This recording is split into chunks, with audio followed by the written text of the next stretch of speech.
The point is, first in your syllabus.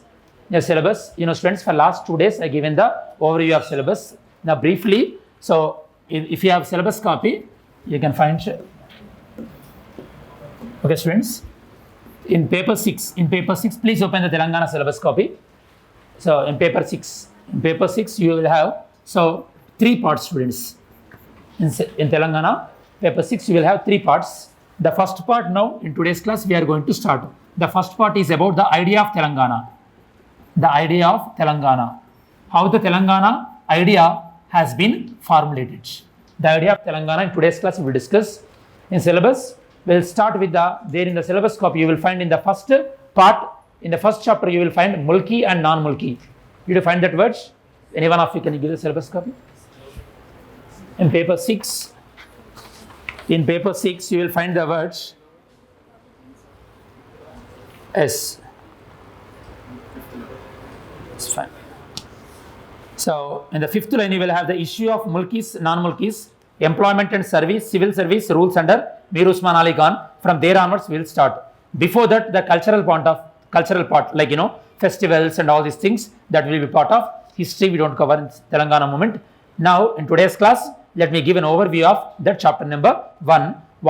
So I originally thought of discussing. If everything works fine in tomorrow class, we'll go in detail. So in today's class, we are going to discuss about the first chapter of the part 1. Okay. So this is the chapter 1 of part 1. This chapter 1 deals with the merger of Hyderabad into India. Merger of Hyderabad into India, students. Merger of Hyderabad into India. Merger of Hyderabad into India and the concept of mulki and non-mulki we'll discuss. So in last class I told you, and listen carefully now as well. So Hyderabad was merged into India in which year, students? 1948. From 1948 till 1956, Hyderabad remained as Hyderabad state. Okay. In parallel to Hyderabad journey, Andhra state was formed in 1953 and it was remained as a separate state in 1956. In last class we discussed. Okay. Both Telangana and both Hyderabad as well as Andhra state, they were merged according to the Fazal Ali Commission reports. According to Fazal Ali Commission report. In last class I told you, and in polity also you must have come across Fazal Ali Commission reports. According to the Fazal Ali Commission reports, in 1956, State Reorganization Act was made. State Reorganization Act was made. This State Reorganization Act created 14 states and 6 union territories. Okay, this is how Hyderabad state merged into India. We'll discuss further about that Operation Polo and further details of Operation Polo. Now, let me explain the brief overview of mulki and non-mulki. Mulki and non-mulki. Let me explain what these terms mean. Mulki and non-mulki. Listen, students. So, mulki, the word mulki denotes local. Okay, so local. Even in our group 1 notification also, we have to prove our locality by by uploading our documents from 1st class to 7th class. Okay, so wherever you study, maximum amount of time in that region you belong to local area. So mulki means local.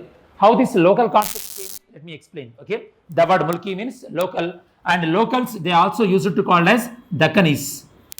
They also known as Dakkanis. Okay, and these local people, they used it to follow the religion of Sunni religion, Sunni sect of Islamic religion. Why I am saying means, because of these religious differences also, mulkis and non-mulkis, they fought among themselves. Okay, now we are seeing the same kind of concept in the Central Asia. In Central Asia, you will see the same concept, students. In Central Asia, proxy war is going on between the Saudi Arabia and Iran. Proxy war was going on. Saudi Arabia is a Sunni ideological state, whereas Iran is a Shia dominated state, and apart from Iran, even Iraq also Shia dominated state, whereas Saudi Arabia, UAE and Pakistan, these are the Sunni dominated countries. Okay, so the religion plays very important role in the international relations also, students. When Indian Abhinandan Vardhaman was captured by Pakistani people, so Pakistani was forced by Saudi Arabia and UAE. They are the fellow Sunni countries. Pakistan obeyed their word and they released the Abhinandan Vardhaman to India. So come to this concept. Okay, Mulki, local, Dakkanis, they used to follow the Sunni religion, whereas non-Mulki, okay, so non-Mulki means non-local, and so they used to call, okay, they used to call as Afakis.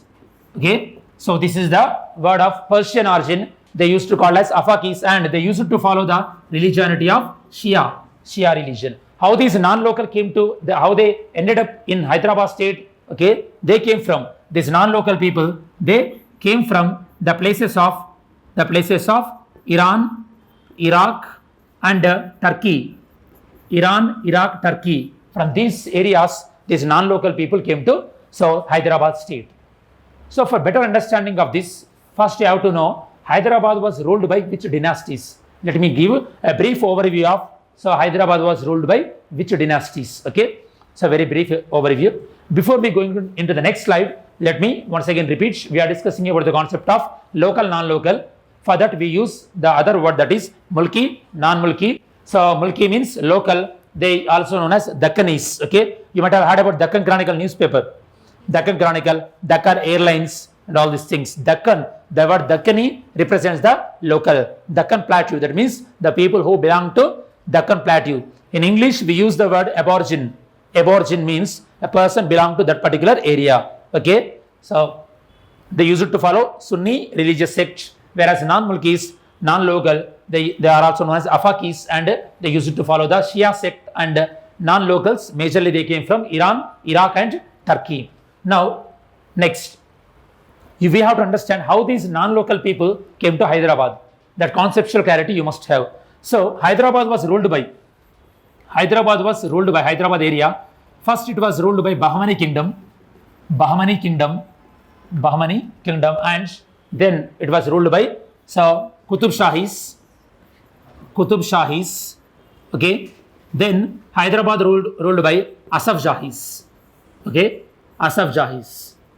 Out of this Bahmani kingdom, regarding the Bahmani kingdom, you might have heard about Battle of Banihat. Have you heard about Battle of Banihat? In Indian medieval history, you might have heard about Battle of Banihat. It was fought between the Bahmani Sultan and Vijayanagara Empire. Ramaraya won. Okay, that Vijayanagara Empire was entirely wiped out by the Bahmani Sultan in Battle of Banihat. Have you heard about 1565? Their Bahmani rulers, they defeated the Vijayaraya. Okay, so Ramaraya of Vijayanagara Empire. In that battle, even they attacked the Hampi city, and they destroyed the Hampi as well. Have you seen at least? So when you go to Hampi, so when you get by chance, you can see a lot of destroyed images that was done in the Bahmani kingdom. Even Hampi also recognized as UNESCO World Heritage Site. You must have known that. Okay. Recently, Telangana, one of the site in Telangana, Ramappa Temple, also recognized as UNESCO World Heritage Site. 39th site, 40th site was the Dolavira from Indus Valley civilization. Next, Qutub Shahis. Qutub Shahi dynasty, they ruled Hyderabad. They ruled Hyderabad by keeping capital as a Golconda. This Golconda Bonalu in Hyderabad, Bonalu festival, it starts from Golconda. This tradition came from the Qutub Shahi time, and the Qutub Shahis were very instrumental in following the secular policies in Hyderabad state. Okay, their secularity was much reflected. Okay, we can see they appointed if anyone from Bhadradri Kottagudem, so you must know that Akanna and Madanna. So these were the people who played very important role in the Bhadradri. So there's a Lord Rama temple, Akanna, Madanna. These were the two poets. They were appointed in a very prominent position by Qutub Shahis. Even Qutub Shahis also encouraged the Telugu language also. Telugu language. Why I am saying all these things? So why I am saying means this Qutub Shahis, they respected the local people. By that way, Mulki, non-Mulki issue was not a problem in the time of Qutub Shahis. Okay, it was never a problem in the Qutub Shahi time because they respected the local people. The same kind of difference you might be seen between the Muhammad Ghori and Muhammad Ghazni. Muhammad Ghazni, he was never respected the local people. His main intention was plundering of wealth from India, and he never used it to respect the Hindu ideology also. Whereas Muhammad Ghori was much tolerant because he has thought of settling in India.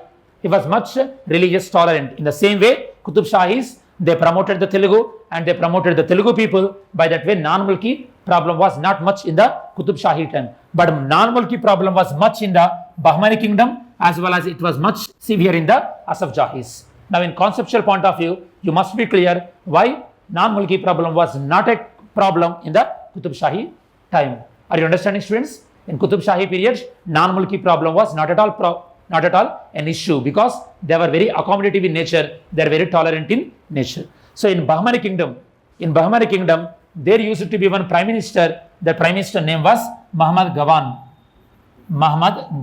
Okay, I'll give notes, all these notes, don't worry. First, try to frame the timeline and try to understand the concepts clearly. Muhammad Gawan used to be the prime minister in Bahmani kingdom time. This Muhammad Gawan, what he done? He established Bidar University.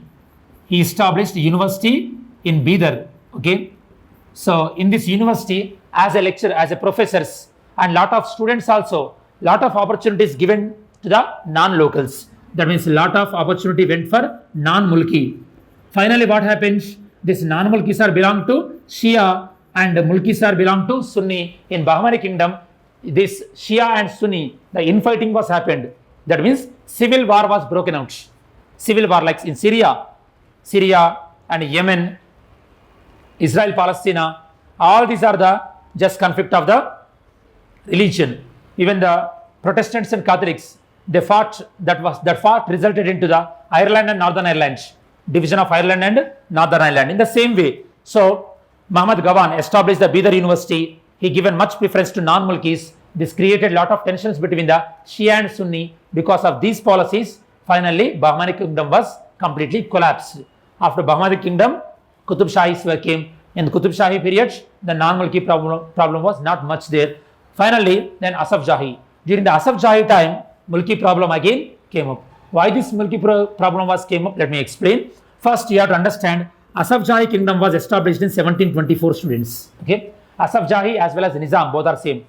The word Nizam as well as the word Asaf Jahi, both are same. Okay, because like some students will get confused. These both are same. There are 7 rulers of Nizam. Tomorrow class, okay, I'll give that handout or else I will show the timelines of first Nizam, second Nizam till 7th Nizam. I'll show the timeline and you will get an idea. Okay, when Hyderabad merged into India, 7th Nizam was ruling Hyderabad. Now in 1724, how this Nizam kingdom was formed? Actually, before Nizams, before Bahmanis, actually Telangana region used to be ruled by Kakatiya dynasty, Kakatiyas. But you might have heard about in medieval history. In medieval history, what happens when when Tughlaq dynasty, okay, before Tughlaq dynasty, when Khilji dynasty was going on, when Alauddin Khilji was ruling North India, at that time Alauddin Khilji used to have a military commander, Malik Kafur. Malik Kafur, he done the South Indian expedition. And he killed and he arrested the Kakatiya rulers.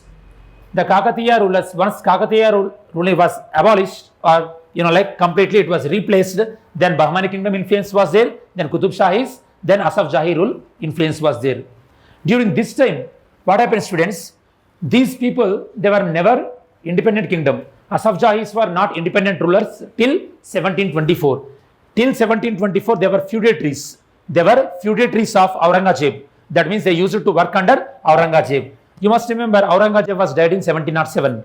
Okay, is it 1707? Aurangzeb died in 1707. As soon as Aurangzeb died, the first Nizam ul Mulk. Okay, so the first Nizam ul Mulk. Okay, so he declared independence for himself. Okay, obviously when powerful ruler will die, lot of feudatories, small kingdoms, they declare independence themselves because of the weakening of the central power. Okay, like we have seen in the Indian national movement, when Britishers are becoming weak in the World War II, we started the Quit India movement. We asserted our self-identity. This happens everywhere. So Nizam ul Mulk, he created this Asaf Jahi kingdom. Initially Nizam capital was Aurangabad. Initially Nizam's capital was Aurangabad, students. Aurangabad.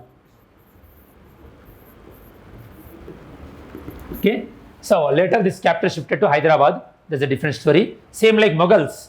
Initially Mughals capital was